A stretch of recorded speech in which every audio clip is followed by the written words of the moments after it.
শুরু হয়ে গেল কিক অফের মধ্য দিয়ে সেকেন্ড হাফের খেলা। 26 তারিখ এই মাঠে ঝড় শুরু হবে 2:30 থেকে, যে ঝড় থামবে বিরতির পর্যন্ত। যাত্রা শান্ত থেকে তহিদ সহকারে গাইবান্ধার এই খেলোয়াড় আমাদের টপ এর ভাসিয়েছেন দেশের সতীর্থ খেলোয়াড় কি করবেন।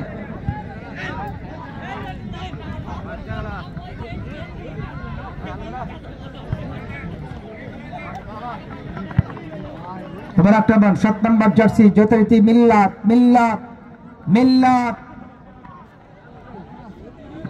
গোলকিপার জসিম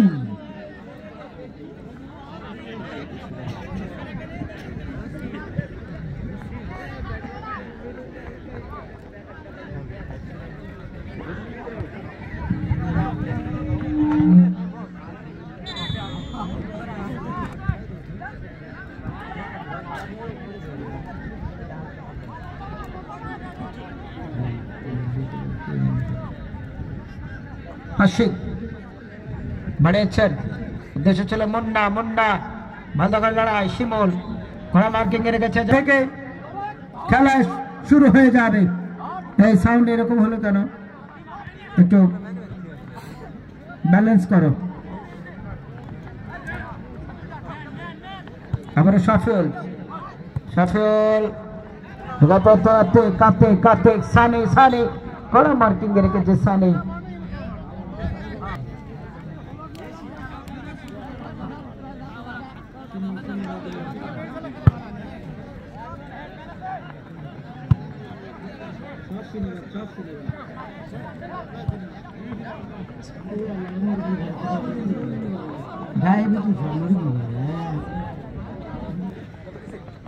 আবার সাফিউল সাফিউল রাখতে পারে যাত্রা নাইম কি করবেন? শান্ত একমাত্র গোলদাতাই শান্ত। 3 নম্বর জার্সি শিমুল একেবারে ছক্কা হাঁকিয়েছেন রংপুর রাইডার মাঠে। এক তো কোয়ার্টার খেলার মধ্যে আবারও নৃত্য অনুষ্ঠান একেবারে জমে ক্ষীর হয়ে যাবে আগামী রোববার 26 তারিখ। রাসেল রাসেল আলামিন রাখতে পারেনি।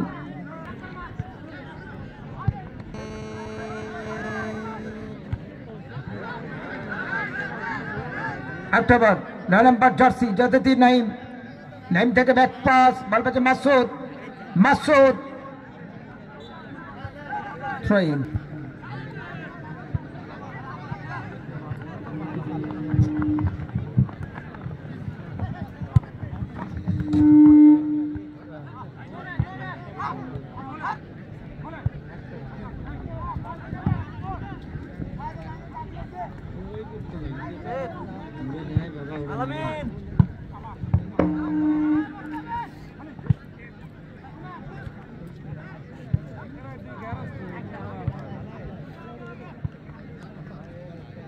দ্বিতীয়ার্ধের খেলা চলমান। এখন পর্যন্ত খেলার ফলাফল যথারীতি শিমু প্লাস্টিক 1 শেরপুর 0।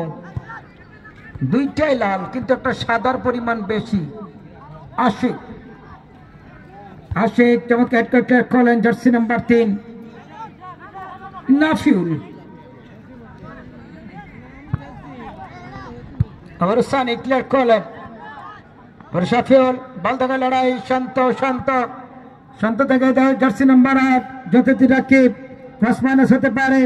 এখানে কাকে দেবেন? আসি ক্লিয়ার করলেন শিমুল শিমুল থেকে তৌহিদ আবার মাসুদ তৌহিদ তৌহিদ এখানে কাকে দেবেন? বল পেয়ে রাসেল বগুড়া জেলা ধরে ডিফেন্ডার বেড়েছেন আলতো করে পাস। উদ্দেশ্য ছিল শিমুল রাইট ব্যাক পজিশন থেকে দেখে নিচ্ছেন কাকে দেবেন। আরেকবার বল ভেজে নাইম ওয়ান্স এগেইন 7 নম্বর জার্সি মিল্লাত মিল্লাত থেকে ক্লিয়ার করলেন শিমুল